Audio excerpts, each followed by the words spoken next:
Jason Schuyler, one of my best friends and favorite werewolves, stood in the morning sunlight of the kitchen. His yellow hair gleamed in the light, so that his boyishly handsome face was haloed with sunshine.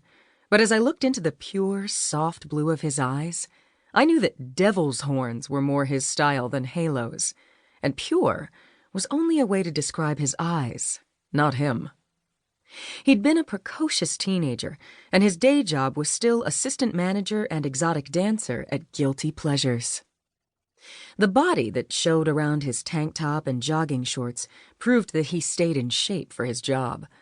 But none of that was what made halos seem wrong for him. He had a streak of mischief in him so strong that he couldn't quite resist pushing everything. If the situation was tense, he had to resist not making a wisecrack at the wrong moment. Since I had the same urge, it was one of our bonding moments. He and I both tended to poke the proverbial badger with a stick until it rushed out of the hole and tried to eat us. We'd both learned over the years to curb this urge, and were much happier for controlling that part of us.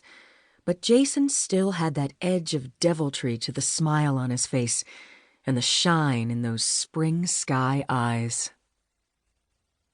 I pushed my own thick black curls away from my face. They fell right back against my cheek, but sometimes it's the effort that counts. I sat at the kitchen table in my long silk robe, sipping coffee and watching that smile on his face. Either he was enjoying the hell out of getting us all out of bed at this outrageously early hour, or he was hiding behind the smile.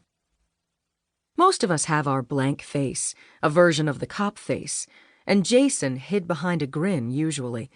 But since he also spent a lot of time actually smiling, laughing, or grinning, it was great camouflage for whatever else he was thinking.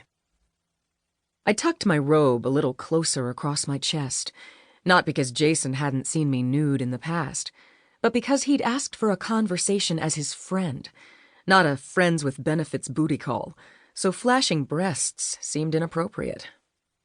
It was tricky sleeping with someone who was actually your friend, but never quite your boyfriend. A thin line to walk between true friendship and, hey, baby.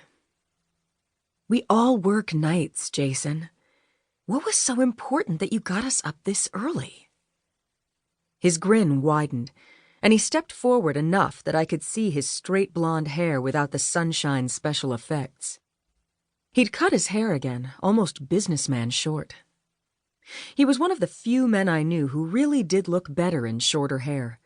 It seemed to open up his face and make you see that he was handsome in his own right, when he wasn't clowning around or being irritating, though honestly that last part had almost gone away. I'd met Jason when he was 19. Now, at 25, he had grown up. I was only 5 or 6 years older than he was, depending on the time of year. Our birthdays made us seem to gain or lose a year on each other. At 25 and 30, it wasn't a big age difference. At 19 and 25, it had seemed like more. "Let's wait for everyone else," he said, and sipped his own coffee. He didn't really drink a lot of coffee. He sipped at it and would eventually put it down about half drunk and cold. Since we ground our own beans and used a French press to make the coffee, it was a waste of good hot caffeine.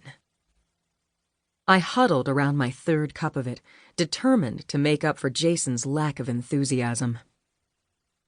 Envy walked into the kitchen. She was 5'11", so she towered over Jason and me. I was 5'3", and he was 5'4". She'd combed her thick, almost shoulder-length blonde hair, but hadn't bothered with makeup any more than I had. The strong cheekbones of her face seemed unfinished without the makeup, so that you got a glimpse of what she might have looked like at 15, instead of the very grown-up early 20-something. She'd thrown an oversized man's t-shirt over her, and on me it would have hung to mid-thigh or even my knees. On her it barely covered her ass, so that she was all long, golden legs as she padded barefoot into the room.